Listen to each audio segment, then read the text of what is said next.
Okay guys, korang ada pakai Instagram tak? Kalau korang ada pakai, make sure korang follow Instagram aku yang pasal wrestling, iaitu Instagram Berita WWE 2.0. Dekat situ aku akan update segala news terkini pasal dunia wrestling, terutamanya WWE dan juga AEW. So make sure korang follow. Link Instagram Berita WWE 2.0 ni aku dah letak dekat ruangan description dekat bawah.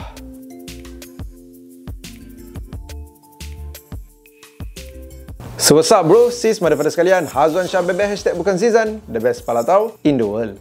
Video kali ni kita nak review WWE Crown Jewel 2022. Tapi sebelum aku teruskan, make sure korang dah pun tekan butang subscribe, tekan sekali butang loceng sebelah butang subscribe, dah pun tekan juga butang join sebelah butang subscribe tu untuk jadi member dekat channel Hazwan Shah Wrestling. Korang pun boleh juga hantar super thanks dekat video ni, dan make sure lah korang dah pun tekan juga link Shopee yang aku ada letak dekat ruangan description kat bawah. Link Shopee tu bawa korang ke page Shopee yang jual baju The Bloodline. Crown Jewel tak ada perlawanan dekat kick-off, terus perlawanan pertama dekat main show. Tapi kita ada dapat news beberapa hari sebelum Crown Jewel yang dengarnya Crown Jewel ni akan dibatalkan. Kalau ikutkan, aku pun dengar dibatalkan, tapi aku tak tahulah sebab apa. Rupanya baru dapat tahu masa tengah tengok Crown Jewel tu, ada audiens yang tengah tengok aku punya live watch along tu bagi tahu yang Iran ada buat macam apa, kenyataan yang diorang nak serang Saudi Arabia, something like that lah. Jadi pasal tu ada kemungkinan yang Crown Jewel ni dibatalkan, tapi tidak dibatalkan, dan alhamdulillah tak ada apa-apa yang buruk terjadi sewaktu event Crown Jewel, dan tak ada apa-apa juga benda buruk jadi dekat rakyat Saudi Arabia. Bab siapa salah, Iran ke Saudi Arabia ke, yang tu aku tak tahu. Yang paling penting, tak ada pertumpahan darah.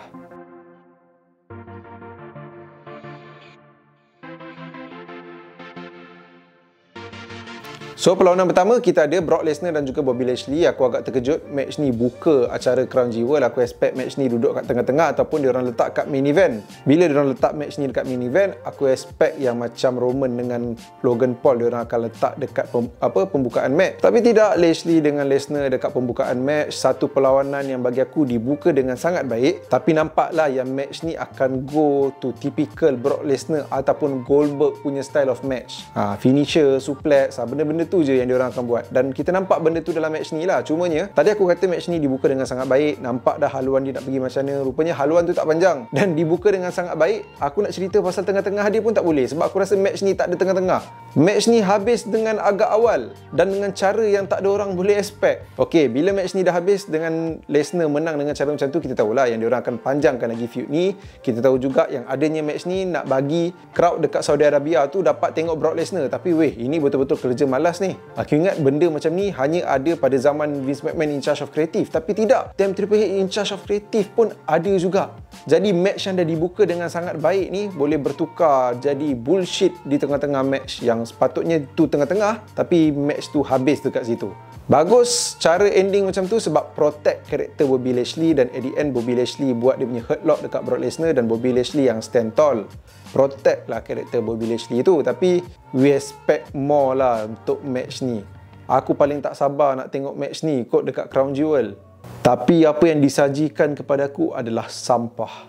Seriously, sangat tak expect yang era Triple H ni ada lagi benda macam ni. Apa yang aku suka dekat match ni hanyalah how the match start dan karakter Bobby Lashley diprotect. Itu sahaja, selebihnya najis.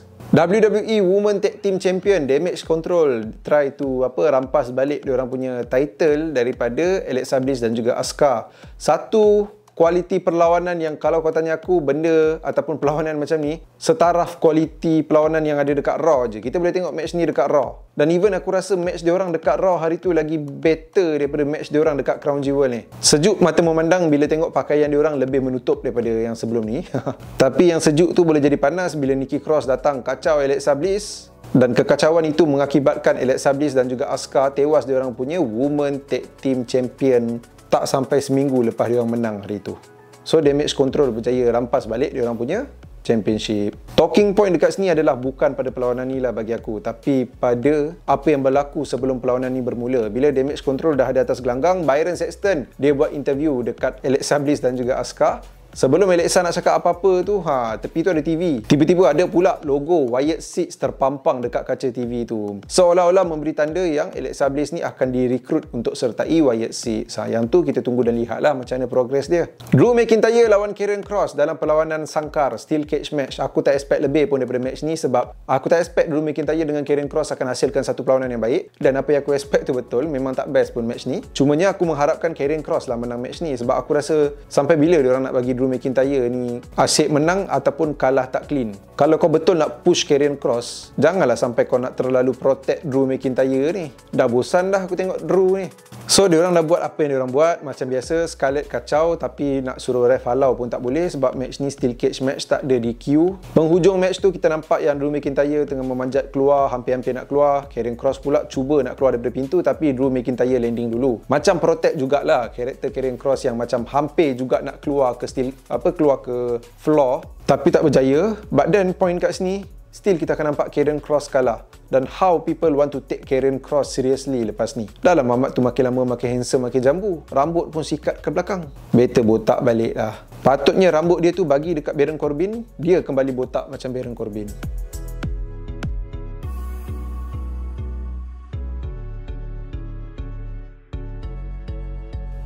DOC lawan dengan The Judgment Day, dan macam biasa Judgment Day ada Rhea Ripley dekat luar gelanggang tu bersama dengan mereka. Compare dengan perlawanan-perlawanan yang sebelum tu, aku rasa perlawanan ni ada better sikit daripada perlawanan-perlawanan sebelum tu. Perlawanan-perlawanan sebelum tu semua aku rasa tak best. Walaupun aku kata perlawanan ni lagi better, still perlawanan ni pun tak best untuk aku. Kualiti perlawanan yang macam ni pun kita boleh tengok dekat Raw sebenarnya. Tak perlu nak tengok dekat pay-per-view pun.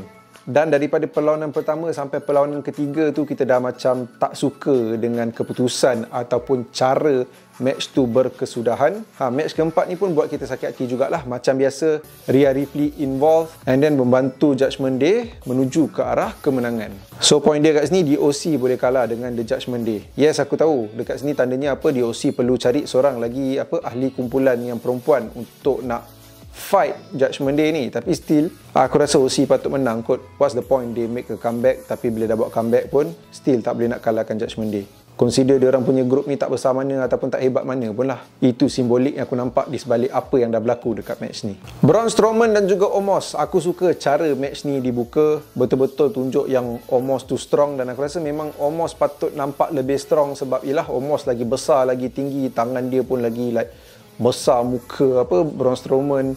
That is a good way untuk kau write the story yang Omos lagi besar lah. Tapi setelah segala benda yang kau build untuk Omos dalam match ni, dan sebelum match ni lagi dekat SmackDown, kau boleh bagi penyudahan yang bagi aku agak hampir jugalah dekat match ni. Bila Strowman dah kena dengan Omos, tapi still Omos lepas kena berapa move daripada Strowman je, dia dah boleh kalah. Daripada kau buat macam ni, aku rasa lebih baik buat angle yang ring tu roboh daripada Omos senang-senang kalah macam ni je. Walaupun benda tu nampak predictable, at least orang macam wow jugalah daripada tengok ending macam ni. Setelah duk hadap 5 perlawanan yang memang mengecewakan, akhirnya perlawanan yang ke-6 ni boleh diterima lah. Undisputed Tag Team Champion antara The Usos lawan dengan The Brawling Brutes. Match ni memang aku tak perlu nak cakap banyak. Kita dapat tengok apa yang Pete Dunne biasa buat, kita dapat tengok apa yang The Usos biasa buat. Nak kata match ni shock gila babeng? Tidak. Nak kata average pun tidak. Dia duduk tengah-tengah antara shock gila babeng dengan average tu. Boleh kata best yang biasa sahaja. Dan bagi aku, kualiti perlawanan match ni memang acceptable lah untuk satu tag team match dekat Premium Live Event. But still, Premium Live Event dan under Triple H, aku expect lebih, tapi aku tak dapat benda tu. Kecewa, tapi at least tak teruk sangat lah match ni. Dan untuk keputusan match ni, aku ada rasakan yang macam match ni boleh jadi 50-50 jugalah. Ada rasa yang macam, okay, inilah masanya yang The Usos akan drop dia orang punya title. Sebab dekat SmackDown yang lepas, The Usos yang stand tall. Dan bagi aku menarik je kalau dia orang drop dia orang punya title dengan The Brawling Brutes ni, sebab dalam bloodline tu keadaan tengah panas. Jey Uso pun hari tu dah terlepas cakap dia don't give a damn apa yang Roman cakap. So at least macam ada story yang kau boleh buat, yang boleh progresskan daripada sini dekat SmackDown akan datang, di mana mungkin Roman boleh salahkan Jey Uso lebih-lebih bila dia hilang dia punya tag team champion. Tapi still, bila diusus kekal sebagai tag team champion pun, bagi aku benda ni bukan satu masalah pun lah. Aku okey je dengan keputusan match ni. Bagi aku diusus menang ataupun The Brawling Brutes menang, dua-dua is fine. And then, yang betul-betul nampak step up kesedapan match ni, bagi aku flow Premium Live Event kali ni memang daripada tak best, naik sikit, baru naik habis. Macam tu. Perlawanan yang buat nampak lagi signifikan naik dia punya kualiti tu adalah perlawanan Last Woman Standing Raw Woman Champion antara Bianca Belair dan juga Bayley. Satu perlawanan yang bagi aku dibuka dengan agak slow sikit. Start tengah-tengah dia dah mula sedap, sampai habis tu dia makin lama makin best, makin lama makin best. Dan start tengah-tengah tu dia dah mula tunjukkan creative offense yang bagi aku sepatutnya dibuat dekat perlawanan yang dekat Extreme Rules hari tu, melibatkan Ronda dengan Liv Morgan. Patut lebih kreatif lagi. Tapi dekat Last Woman Standing kali ni yang nampak ke creativity menggunakan weapon-weapon tu semualah. Ada yang Bayley lari atas barricade, lepas tu lompat dekat Bianca Belair yang tengah duduk atas kerusi, buat Bayley to Bayley dekat stage. Siap pergi ambil KD Golf tu lagi cuba nak melanggar Bianca Belair, tapi macam pelik je cara Bianca Belair nak elak tu. Yang lagi kreatifnya bila Bayley terbaring dekat atas KD Golf, lepas tu Bianca Belair bawa kereta tu nak pergi ke gelanggang. Kreatif lah match ni, kreatif. Aku suka. Cuma dia buat aku rasa lambat panas sikit lah. Tapi at the end yang paling penting, aku terhibur gila lah tengok match ni. Dan bagi aku match ni memang best gila lah. Awal-awal tengok match ni aku tak rasa aku akan kata match ni best gila. Tapi bila dah habis match ni aku sangat berpuas hati. Tapi itu pasal quality match je lah. Nampak macam nak puji habis kan? Tidak. Keputusan match ni memang agak sangka bagi aku. Untuk aku dah tiba masa dah untuk Bayley menang Raw Women Champion. Dan aku yakin dia akan menang Raw Women Champion tu bila Damage Control dapat balik diorang punya Women Tag Team Champion. Tapi tidak. Bayley kalah lagi. Walaupun cara kalah tu kreatif, aku puji yang tu. Tapi still, Bayley kalah tu aku tak puji. Sebab aku rasa dah sampai masa Bianca Belair drop that title. Aku dah bosan dengan Bianca Belair. Benda-benda macam ni selalu Vince McMahon yang buat. Sumbat lebih-lebih superstar yang dia orang nak push ni dekat-dekat kita, lama-lama kita naik menyampah. Dan somehow Triple H pula buat benda ni. Aku tak faham lah. Dah berkali-kali dah kau buat Bayley dengan Bianca dan nampak yang kali ni adalah kemuncak. Tapi dekat kemuncak pun Bayley tak berjaya juga. Dan betul lah, ada orang kata, orang compare kan Bianca, bukan compare lah, orang samakan Bianca ni dengan John Cena. Dan yes lah, nampak dah dia dibook macam John Cena. Silap-silap tak lama lagi orang dah boleh naik menyampah dengan Bianca. Which is bila aku tengok watch along hari tu, ramai gila yang memang kecewa lah dengan keputusan match ni. Sebab ramai rasa Bianca dah patut drop the title. Main event, kita ada match yang aku rasa ramai orang nantikan match ni. Aku lagi tertunggu match Brock dengan Bobby. Bila dah dapat match tu, kecewa. Roman dengan Logan Paul ni aku tak expect lebih, sebab aku dah boleh tahu dah yang Logan Paul takkan menang match ni. Tapi walaupun aku dah boleh expect benda tu, still match ni duk deny apa yang aku expect lah. Sebab aku tak expect match ni terlalu best. Tapi somehow match ni walaupun simple, tak ada apa-apa yang terlalu wow, aku rasa aku terhibur gila tengok match ni. Tak ada penggunaan weapon macam Last Woman Standing tu. Tapi disebabkan Logan Paul yang pada awalnya kita dah tahu takkan menang, dia hasilkan satu persembahan yang buat kita believe dia adalah seorang pro wrestler. Sampai kita terlupa dia adalah social media punya selebriti. Kita dah nampak dah dia punya hasil kerja dekat WrestleMania hari tu. Sampai kita pun amazed. Dia ni betul ke baru belajar wrestling? Sebab nampak macam orang dah bertahun-tahun belajar wrestling. Tapi dia punya hard work and dedication yang dia dah letak tu, dia tunjuk lagi lebih dekat match kali ni. Match kali ni je terus berjaya angkat Logan Paul ni nampak macam seorang big star dekat WWE. Which satu benda yang kita mungkin tak nampak beberapa bulan ataupun beberapa tahun yang lepas. No one saw this will happen pada tahun 2022 ni. Memang terlalu awal untuk push Logan Paul, tapi aku faham kenapa WWE pilih Logan Paul untuk lawan dengan Roman, sebab nak ambil hati orang-orang dekat Saudi Arabia ni. Pada mulanya aku macam nak sangat ikut, tapi aku tahu dekat WrestleMania hari tu dia boleh berlawan. Tapi WWE deliver bagi kita rasa storytelling dalam match ni tip-top gila. Dan macam aku cakap tadi, dia tak perlu menggunakan banyak benda weapon ke apa pun lebih-lebih. Tapi still ada jugalah menggunakan meja dekat luar, menggunakan Jake Paul, menggunakan kawan-kawan Logan Paul dan juga di Usos dan juga Solo Sikoa. Still, walaupun tak ada diorang tu pun, aku yakin je, even kalau tak ada diorang, match ni pun tetap akan best. So aku puji gila Logan Paul dalam match ni. Dia pamerkan persembahan yang sangat baik. Macam aku cakap tadi, buat kita believe. Storytelling yang mantap, character works yang baik. Daripada mula sampai habis, Aku tak expect aku terhibur, tapi itulah, aku terhibur gila lah tengok match ni. Walaupun dah tahu result yang Logan Paul takkan jadi champion. So bila match dah habis, kita nampak Logan Paul ada kena spear daripada Roman. Aku rasa Logan Paul kalah dengan agak bermaruah. Tak nampak teruk. Nampaklah dia boleh bagi fight dekat Roman. Tapi aku berharap dua benda je lah. Jangan ada rematch lagi antara Logan Paul dengan Roman, sebab kita tahu yang Logan takkan menang. Dan yang kedua, kita tahu Logan Paul ni adalah seorang part-timer, bukan full-time wrestler. Aku mengharap gila lah dengan apa yang dia dah tunjuk ni. Dia jadi full-time wrestler dan dia deserve je untuk menang Intercontinental Champion, tapi bukan orang yang kalahkan Gunther lepas-lepas tu lah kot. Dan aku suka sebenarnya kalau dia dan juga adik dia Jake Paul kalahkan di Usos untuk Undisputed Tag Team Champion. Tapi benda tu pun kena fikir jugalah, sebab kita tak tengok lagi apa yang Jake Paul boleh buat atas gelanggang WWE.